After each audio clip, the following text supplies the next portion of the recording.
Hello everyone, आज चाहिँ हामीहरू लेले कुण्ड एग्रो रिसोर्ट ललितपुर जाम है त, जुन चाहिँ काठमाडौँबाट जस्ट 1 आवरको राइडमा हामीहरू छिट्टै पुग्न सक्छौँ। यहाँको इन्भाइरोमेन्ट एकदमै राम्रो, एकदमै स्पेसियस ठाउँ, एकदम राम्रो एम्बियन्स भएको थियो, जुन चाहिँ अब हजुरहरूले फ्यामिली फ्रेन्ड्स जोसँग पनि इन्जोय गर्न सक्नुहुन्छ। अहिले त एकदम सोसियल मिडियाको जमाना, फोटोग्राफीको जमाना भएको भएर यहाँ चाहिँ डिफ्रेन्ट ठाउँहरू छ।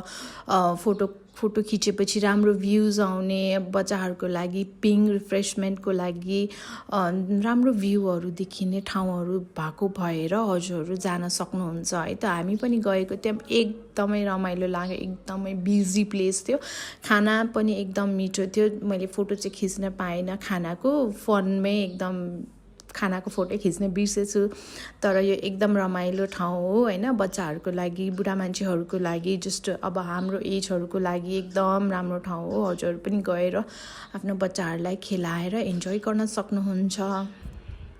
नयाँ नयाँ ठाउँमा घुम्न मन लाग्नेहरूलाई यो एउटा ठाउँ पनि बेस्ट रहनेछ। अझै रेनोभेसनको कामहरू हुँदैछ, तर पनि फोटो खिच्न, खान, बस्न चाहिँ सबै चिज अलाउड छ यहाँ। बच्चाहरूको लागि पनि एकदम राम्रो ठाउँ भएको भएर यो फ्यामिली या फ्रेन्ड्सहरूसँग जान सकिन्छ। Thank you.